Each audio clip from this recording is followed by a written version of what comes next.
In our conversation today, we explored what it really means to reclaim joy without burning your life down. We talked about how misalignment often shows up quietly in the body, in exhaustion and irritability, in that constant feeling of needing to do more just to keep up. And how for so many of us, especially in midlife, the old ways of coping stop working. Daniela shared how joy isn't found in big dramatic changes, but in small intentional shifts, micro moments that help regulate our nervous system, rebuild trust with ourselves, and bring us back into alignment. We talked about mindset, boundaries, self-care as a daily essential rather than a luxury, and the power of community in breaking isolation and reminding us that we're not alone in our heads. At the heart of this conversation was a powerful reminder.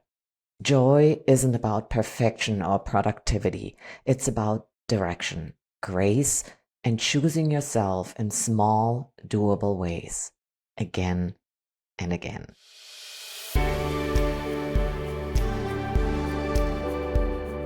Today's conversation feels especially aligned with the heart of Pick Joy. My guest today works at the, I want to say, intersection of personal truth, midlife reinvention, and what it actually means to build a life that feels good on the inside and not just good from the outside or on paper. What I love about her work is that it's not about burning everything down or chasing the next shiny version of yourself.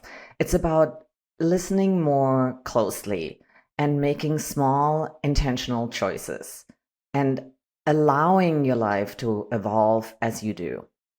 Pick Joy at its core is about moving from survival to alignment, from this should make me happy to, wow, this actually feels like me. And that's exactly what today's conversation explores. She brings deep insight into how we reclaim joy in midlife through the body, through community, and through purpose, and through honoring the season we're actually in. I am really excited for you to hear this conversation because if you've ever thought, my life looks pretty darn good, but something feels off, this episode is for you. Let's start at the beginning. Welcome, Daniela Wolfe. Thank you so much for having me and for that amazing intro. I'm so honored. It's my pleasure. I'm very excited to have you here. Thank you. So, for people meeting you for the first time, how do you describe what you do? I mean, it's very practical, very hands-on. I've been a social worker for almost 30 years now. So a lot of these principles, they're based in the things I was clinically trained in: mindfulness, stress management, coping skills, cognitive behavioral therapy, all these kinds of clinical practices. But then it's also paired with, unfortunately, my own burnout, my own lived experiences, and what it really looks like to apply these strategies in real day-to-day life. When I started my own journey, it was about 20 years ago. I was going through a divorce. My kids were young. They were 4 and 6 months old. So I was a single working mom trying to do it all, be it all, feeling like I had to prove to everybody that I could handle everything by myself. And a lot of that is what drove me straight into my own burnout. And it didn't show up just overnight. It showed up as irritable, cranky, snapping, just not showing up as who I knew I wanted to be, who I wanted my kids to remember growing up. And so, like you said, it was through small intentional practices. I couldn't burn everything down. I couldn't do this massive overhaul, but I started small. I started personally with a daily gratitude practice. 3 to 5 things every day I was grateful for. Our grocery store at the time had free childcare, which was a gift. But I had to work through my own demons and mindset in guilt. If I ran into somebody and felt like I needed to over explain why I didn't have them with me, why I wasn't doing all these things on my own. But through these small intentional shifts, I joined a gym that had free childcare. I started to not only show up better personally, but I noticed my kids were doing better. They were happier. I was doing better at work. And people were kind of reaching out and asking what I was doing. How was I getting these things done and fitting these things in just as I was talking and making these shifts? And I realized I think we're all looking for that validation and permission as well, that it's okay to take that time for ourselves. And so the way I teach these these skills through our mindset, our time planning, and I can't wait to talk about self-care as well, because I take that from a totally different angle as well. It's done from a place of not what you have to do, but what you get to do in a way that feels, like you said, aligned and feels right for you. What I love what you just said is that the people I choose to talk to, they're not just textbook people, but people who've actually lived what they're teaching and sharing with the world. To me, that's worth so much more than anything, any book we've ever written or any degree we've ever gotten. It's so valuable. How would you describe the season you're in right now? I mean, I am in a different place when it comes to some of those dynamics. I'm an empty nester now. My kids are both grown and out of the house and everything. I've been remarried for, 17 years or so. And so definitely a very different season personally. But I just feel this deeper connectedness based on the practices that I started 20 years ago and that I've been able to build on and expand and know myself in a way that I know what I need, what feels good, what I'm able to lean into, what I choose to lean away from, and how to protect my boundaries, how to build my mental fitness and create that work-life balance in my life. Would you say there was one particular moment when you realized this old way of doing things is not working anymore? Or was it a gradual thing? Or like in hindsight, what would you say? What was it? There was definitely a moment I live up in the Northeast in Western New York, and we had this surprise October storm. So it was like early October, but we had this massive ice storm. So like tree branches came down. I was without power for a week. So I had two little kids. We were like sleeping by the fireplace to stay warm. I had to go in my basement and kind of bail out my sump pump every hour so that it didn't flood. And I just had one of those meltdown moments. Like it was just too much trying to do it all by myself, too much trying to think I could handle everything without help, without support, without taking care of myself in the process. And so that's where a lot of it began. I actually then reached out to my neighbor during that time, and he had a generator so he could hook up my sump pump. And I was able to give back too and have his kids come and stay at our house at the fireplace. And I found by asking for help, that was one of my bigger superpowers that I never viewed that way before. So definitely, as well as just over this time, over these 20 years, my kids, as they've grown, we've talked about this. We've talked about who I was back then when I was a hot mess, even some of the hot mess moments along the way, as well as what they learned from this practices that I started not only doing for myself, but helping instill in them now as young adults, learning how to prioritize themselves, how to manage their own stress, how to take care of themselves and set their boundaries and listen to what they need in a way so that they're not going to burn out, so that they can stay in a great place for themselves, like you said, not just on the outside and on paper, but on that inside as well. And really talked about the fact that taking care of yourself, self-care, it truly does give back to everybody else around you tenfold. It benefits everybody else. Let's go back to that time when you were a mess, let's say, right? And where did that misalignment show up in your body? Are there things where you'd say, oh, wow, like again, in hindsight, yeah, this came from the stress, the overwhelm, the guilt, the shame, the trying to do it all on my own.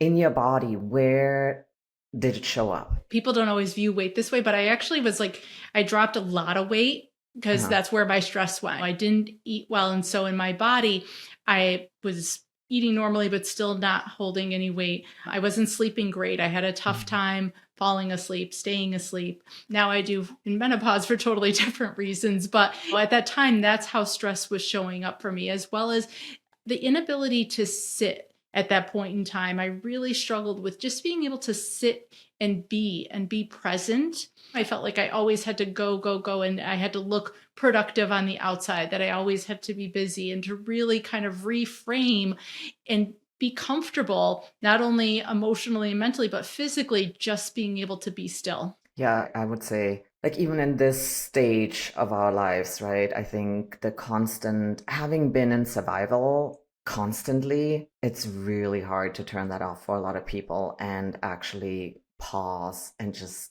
sit and be calm, because we're so used to, okay, go, go, go, go, go. We normalize that chaos. We normalize that in such a way that we fail to recognize just how much we get from slowing down, stopping, recharging, and those types of actions. So, where you're now, how would you define joy? So many ways, just from so many simple things too. Definitely from a lot of mindfulness. Like I said, I live in the Northeast. So the fact that the sun is out on a cold winter day makes me so happy. It brings so much joy. Joy isn't always massive events. It's those small moments that make you pause, make you smile, seeing a bird that you haven't seen in quite some time, laughing with friends, hearing laughter, being with my family. So many simple things. On the outside, we chase so many like check boxes. We chase so many external validating type of things that we think are going to make us happy, or that we think we need to be happy to achieve happiness.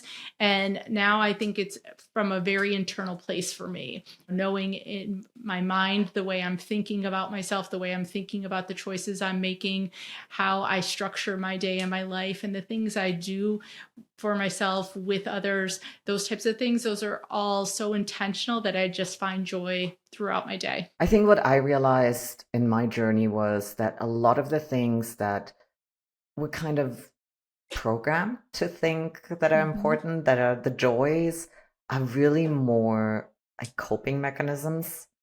Yeah. Because I spent 10 months in isolation like 2 years ago in the German Alps, and I realized how many coping mechanisms I had. At the time, I called them my band-aids, and that I thought made me really happy, but it actually really wasn't. It just kind of kept me busy and distracted from the things that I was deep down inside longing for, that were so basic, like taking quiet time for myself, or spending just time watching a movie with my kids. But everybody was so busy, and I think I was yearning for some of these really simple things, and I couldn't have them at the time, or at least I thought I couldn't have them. And so I was making myself happy, whether it was before it was with working out like a crazy woman, or going shopping, or buying myself a new car, or buying stuff, you know. And Yeah. I realized a lot of these things were really just coping mechanisms, just band-aids for what's actually underneath and what wanted to come out, and for whatever reason couldn't. Yeah, I think we use dopamine a lot of times, whether it's through stuff or through technology now, the kind of over supplementing of dopamine through external things versus finding those internal kind of gauges to be able to create that for ourselves is really where we can be intentional in making that shift of finding, like you said, that true inner voice and joy rather than those band-aids. Was there something that comes to mind that you feel like you had to unlearn about success in order to access more joy? Absolutely. Like I said, my mindset was a big piece to work on. That's the first part. I always start with clients. And like I said, started with myself, because when we think differently, we feel differently. And when we feel differently, we act differently. So many times people jump straight to the actions and they're like, well, I did all the things, but I still feel like this. And it's because our mindset is still telling us things, whether it's telling us we need the stuff to be happy, or a lot of times we make assumptions about what we assume other people are going to think about us. That's where guilt can come from as well. So to kind of work on that mindset piece was really big for me, as far as letting go of other people's expectations, assuming asking for help meant I was burdening someone versus allowing them to give to me, to support me, that it was a strength, seeing self-care as something that wasn't selfish, but that actually gave back to other people, as well as reframing the way I looked at it, that it didn't have to be these big, massive actions. And it's not always the things we think of traditionally that truly recharge us and bring us energy and confidence and those types of things. So there was a lot of unlearning when it came to working, that I didn't have to be available 24/7. The power of boundaries. There's just a lot of places I reframed and had to do a lot of work, which is why I'm so passionate about helping people with it, because it was a lot of work and it's a big journey. And so to be able to streamline that for others, I think is so important. Do you think there's a misunderstanding about what joy is? Because, and I sometimes get this, and when I got started with this, people thought I was talking about, I don't know, getting a massage, or like bubble bath or eating a pot of ice cream. But you tell me, what's the misunderstanding about joy and how it relates to your energy and your personal needs? Joy, or I like to look at it, like you said, from the lens of self-care. A lot of times people assume it's luxuries, nice Mhm. to haves, the spa days, the getaways, those kind of things, when it's truly as essential as eating and sleeping and brushing your teeth. And they need to be done on a daily basis. You wouldn't eat on Sunday and think you're not going to be starving on Tuesday. You can't do one nice thing for yourself on a Saturday and think you're good for the week. And so to see it from a very practical standpoint, personally, I work with a framework that has 8 pillars, and we look at everything from how you eat, how you sleep, how you move, how you dress, how you decorate and organize your home, how you connect with others, how you think about money, as well as that traditional personal development like meditation, mindfulness, journaling, gratitude, and those types of practices. And within these 8 areas, to be able to see how in small micro moments, even throughout your day, you can start to reclaim your energy, your confidence. And that's really what true self-care is. It's not just feeling all calm and zen and relaxed. It's about not only how you show up, but then that energy that you spread to everybody else around you. I know with the work that you do, you're actually building spaces for people so they don't feel so alone in this space. And you've mentioned it a few times now, community, and I was eager to get to that part. Yeah. Why do you believe that community is so essential for joy? Because, like I said, our energy, it's not just something that stays within us. We share that energy back and forth in society. I think it was most apparent during COVID when we were so Mhm. isolated that it wasn't just about connecting with friends and family, but even the casual interactions you have at the grocery store with the cashier, being around other people and hearing conversation and laughter. That energy still translates, can still bring you moments of joy. They say if you go to a movie theater and watch a comedy, just that shared laughter experience connects everybody in that theater together from being there and laughing together. And so to recognize community isn't just about the people that you know, but it's about everybody that you're around. So this isn't like an extrovert thing versus an introvert thing, because that's where we get our energy from, but we all need that connection in order to function, in order to Mhm. maintain our mental wellness. And what's the difference that you see in people once they become part of a community? They move out of isolation, and how does that show up in women Mhm. once they are part of that space? It builds that validation that we're looking for as part of it. I think a lot of times when we create that connection and community and realize we're not alone in our heads, and it helps to break down that mindset, because Mm. I call mine the mean girls in our head, those limiting beliefs, those negative thoughts that we hear on repeat and tell ourselves. We break those down when we're around others, because we would never talk to somebody else the way we talk to ourselves. So when Yeah. we're able to share that out loud, we can help support somebody. We can help reframe the conversation, the narrative that you're having. And so by creating those connections, you're building each other up. It's not just a one person thing, or it's more of a collective of really being able to take everyone's experiences, everyone's fears, everyone's strengths, and use them to the better good of all. I realized that when I was in isolation and there was a tiny, tiny little village nearby where I stayed. And that was really the only exposure I had to people. But sometimes I would just sit on a rock somewhere and just watch this little village. And Mhm. it's very traditional up there. And sometimes there's 3, 4 generations living in these little farmhouses. And to watch that and how these generations, these people like support each other. And it really, honestly, it made me envious of the life that they have versus I think of how many of us live, where we live in apartment buildings or in towns where we don't even know our next door neighbor. And I feel Mhm. like this whole sentence about it takes a village, like we're Yeah. not meant to do life alone. No. And like I see it now with my daughter. I'm in the US and she's in Europe, and it makes me sad thinking that we're so far apart from each other. And I mean, we talk every day at least once, but still, like imagining having 3 generations in the same town and how that feels to support each other from like the lived wisdom that we have. And I feel like there is a real need for that. I feel like many of us feel very alone in this. That was just my observation from like living in these different cultures. And I'm sure they connected in such a different way as well. Because again, I love technology for a lot of reasons, but I also know it has changed the way we're interacting as people. Yes. So many times you think of even just sitting, waiting in line at a grocery store or in a waiting room.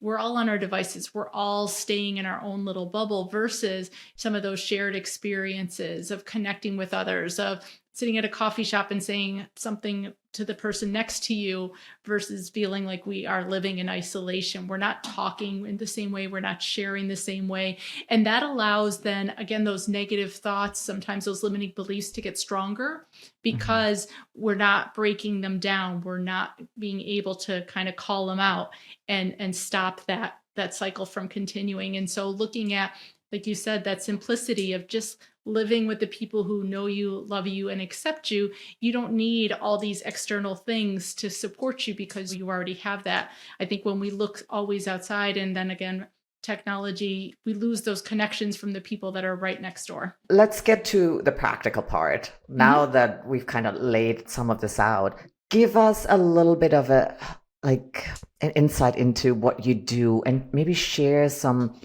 practical tips with us on what we can do if we feel stuck and if we're not ready for big change. And I know you don't do that. You don't blow up people's lives, but give us some things that people can take away today from listening to this and say, oh yeah, I can do that. Absolutely. And I'd actually like to give you 3 things, just because I believe not only, like I said, our mindset is so important, but then how we look at our time and then that self-care. And so to start with that first area in your mindset is to kind of catch yourself, even if you need to try and sit and do nothing. Don't have your phone near you.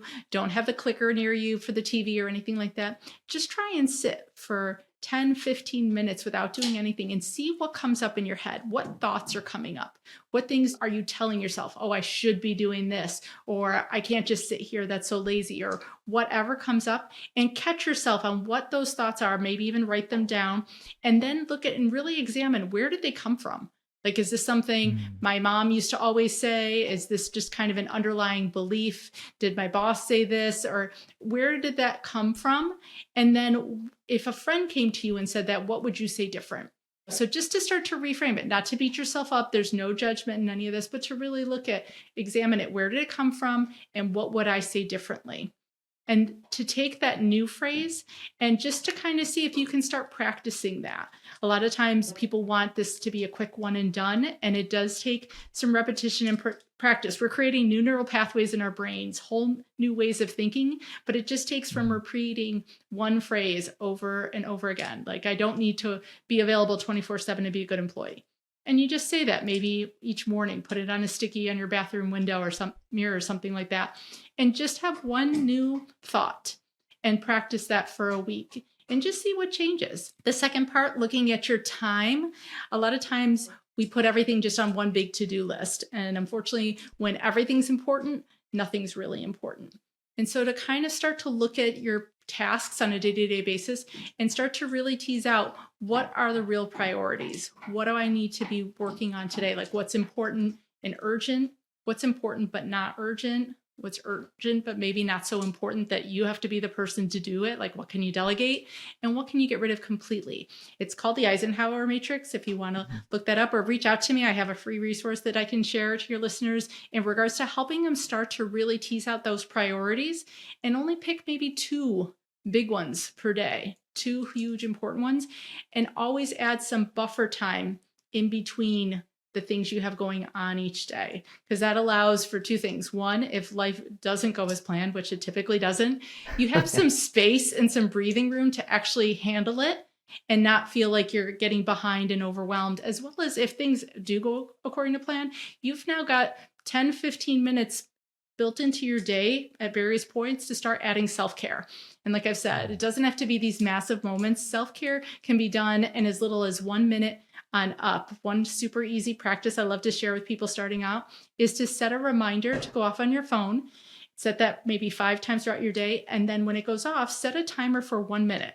And then you're not going to scroll. You're not going to throw a load of laundry in or respond to email. You're just going to sit for 1 minute. Maybe do some breathing exercises, some box breathing, some mindful breathing. You can do some shoulder shrugs, drink some water. It's amazing how long a minute can feel when you're not multitasking or doing anything else. But science has shown that just that 1 minute lowers your heart rate, lowers your cortisol levels, lowers your stress levels, as well as you get the dopamine hit of setting a goal and achieving it. Just that simple timer, 5 minutes, 5 times a day, you have a 5-minute self-care routine now. When maybe at the end of a minute, you're like, I've got another minute. I'm going to go walk to the end of my driveway and back, or I'm going to text that friend that I've been meaning to reconnect with. And to find these micro moments throughout your day is how you start to build those practices in. I think the word micro is just so pertinent because like we all think we need to make these major changes, but it's in the micro choices, in the micro moments. Like it doesn't require us to burn it all down or change everything. It's not required. It sounds like a lot 5 times a day, but that's 5 minutes out of your entire day. That's like nothing. And if you question, do you even have 5 minutes? Go look on your phone. It keeps track of how long you're on it and how many minutes you're spending on all the different apps. There's your 5 minutes. We all make time for the things that are important for us. And so to decide that you're important to you, that this matters to you just as much as your boss's expectations, your kid's soccer schedule, and all the other things sometimes that gets prioritized before you, you matter just as much. But the consistency, like you said, of that simple 5 minutes, it's so powerful of how often you're doing it, not how long. That all sounds really doable. But let's say life gets really busy and really hectic. Do you have some tips for us to kind of wheel us back in to like say, wait a second, I didn't want this anymore. I didn't want to get sucked into this craziness, into the autopilot anymore. So what can we do to flex that muscle of saying, whoa, okay, I think sometimes just building it in consistently. And like personally, I'm at a point, I have a consistent morning routine and nighttime routine. They happen every single day. They don't look the same every day. Some days I might have only 10, 15 minutes. And so I find a 5-minute yoga practice and a 5-minute meditation. Other days I've got a little bit longer, as well as at night, I always do my skincare and I read from an actual book. Sometimes it's 3 sentences and I fall asleep, and sometimes it's 3 pages. And so just find what is one thing you can do consistently. Maybe it's putting a sticky note on your bathroom mirror that you're going to read every single day. Maybe it's finding that 1 minute that you're going to breathe first thing in the morning, maybe before your feet hit the floor, or while you're taking that first sip of your cup of coffee, take 30 seconds, feel the warmth of the cup. Smell your coffee, savor it as it goes, as you taste it, that first sip, as you hear the coffee maker, to kind of be present and grounded in your senses for that 30 seconds, again, starts to have that impact. But to think of just one small thing, I have another free resource is on my website. It's called the Reclaim Your Time in 10 Minutes Block Cheat Sheet. And it gives you over 20 ideas of what to do with 10 minutes or less to start to reclaim that, and to even just pick and intentionally put those on your calendar and protect that just like you would any other appointment. Having a plan is how you're going to make sure it happens. Because if you just set aside time for me, I love that. That's great. But if it's too vague, nothing's going to happen. You're either going to be sitting there going, well, I don't know, what should I do? And spending the whole 10 minutes trying to figure that out. Or that's when you can get easily distracted or caught up in something else and think, oh, I'm just going to look at this for a minute. And then you've lost 30 minutes on your phone in TikTok world and things like that. So to be intentional about deciding ahead of time what that one thing is going to be. Like I said, you could check this free resource if you're not sure what that should be, and then putting it on your calendar and protecting that time like it's a doctor's appointment, a meeting with your boss, or anything like that. The other thing I want to mention too is that we need to become a little kinder to ourselves. Yes. And not put so much pressure on ourselves. I think it's direction over perfection. So, and direction over, you don't need to be productive in that time. It's like you said, sometimes you read maybe 3 sentences, and maybe one day you read 3 pages at night. But it's about the direction of and then listen to your body. What does it Yes. need? But the intention is there. And like you said, you decide ahead of time, this is what this little space of time is going to be for. And then you let your body decide how much of that are you going to do. Like maybe you read or maybe you go to sleep. I have this thing every day during lunchtime. I want to sit outside and catch a little bit of sunshine. And sometimes it feels really good. And I spend 20 minutes sitting there, and sometimes I'm like, no, this doesn't feel right today. It feels too hot. It feels like, no, I want to be inside. But it's the direction of it. And Yes. then be kind to yourself. Don't put so much pressure. The power of grace. We never give ourselves the same grace we give to other people. Yes. Anytime you catch yourself or just say, would I say this to a friend? Would I say this to my kids? Is this how I would talk to somebody else? And if not, then that's kind of a sign that we need to change that. So let's say somebody makes an appointment with you and they come to you and they're like, oh, I'm just so done. I am so tired. I am so exhausted. And I feel maybe a little numb, disconnected. And what do you tell them? Where to start? I would definitely praise them for reaching out, because recognizing those things, not as a failure, but as a sign and a signal to listen to and to take action on and invest in yourself is huge. I would definitely start to look at kind of helping them to see what is one small way we can start, because it can feel overwhelming to be like, oh my gosh, I've got to work on my mindset, my time planning, and my self-care, and I don't have time for all these things. And obviously we want to feel better like yesterday. We want to feel back to ourselves quickly. And it's so individual, but to see what's that one small thing we can do to start moving the needle. What's one thing maybe we can do less of? Maybe it's not adding anything else at this point, but let's stop doing one thing. Work-life balance doesn't come from everything being equal. That's not realistic. Some days are going to be super work heavy. Some days are going to be super family heavy. It's about having that structure that builds stability between those two places. And it comes from how you can adapt, pivot, have resilience and boundaries. And so looking at where can I start putting some boundaries in place is going to be a key way to start to reclaim and own some of your time back, and reclaim and own kind of what your day looks like.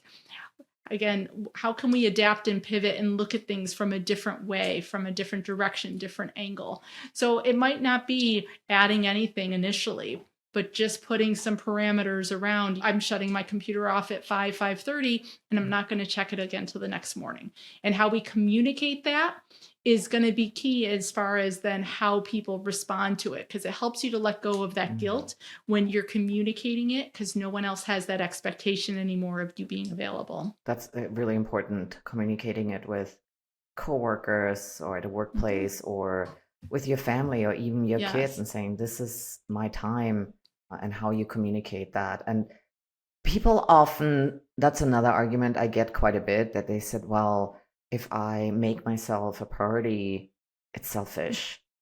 Yeah. And how do you come back to people with that? Definitely have them hold the mirror if it was someone else saying those statements to them.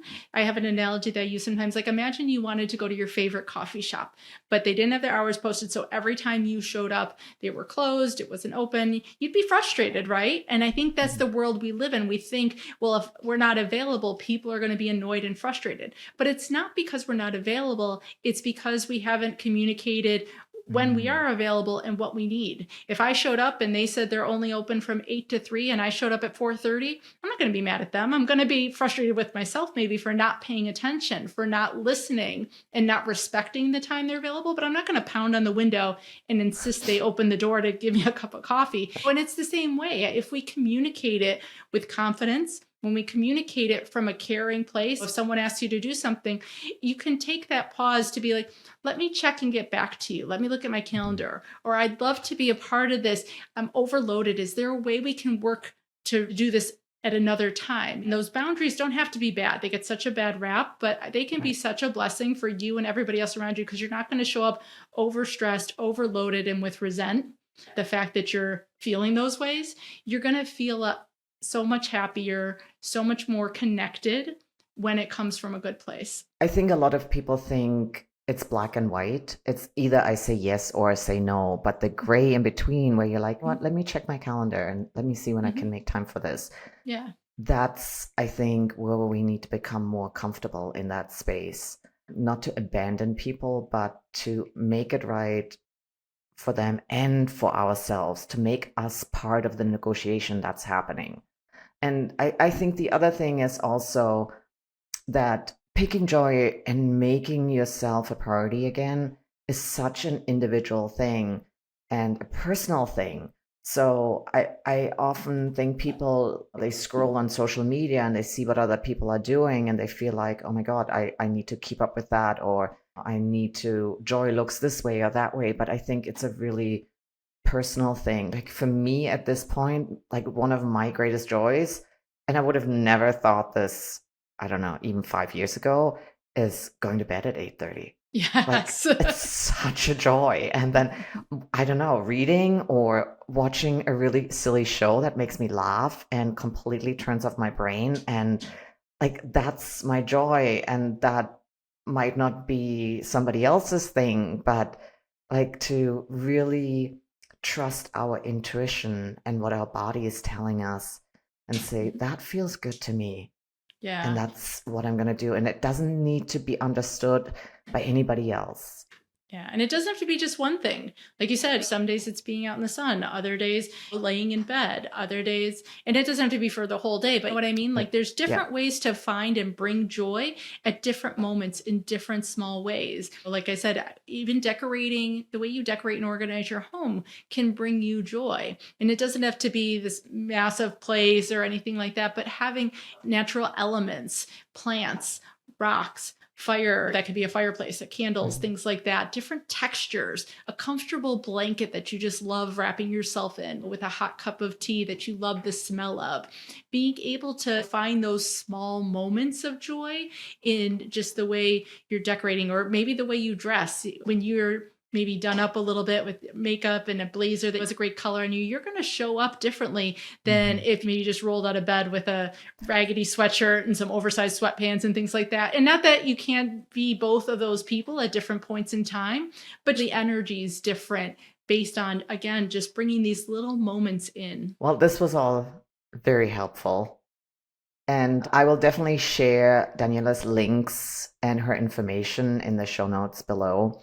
And so anybody who wants to connect with her, maybe is interested in working with her or learn more about the work that she does, you can find it there.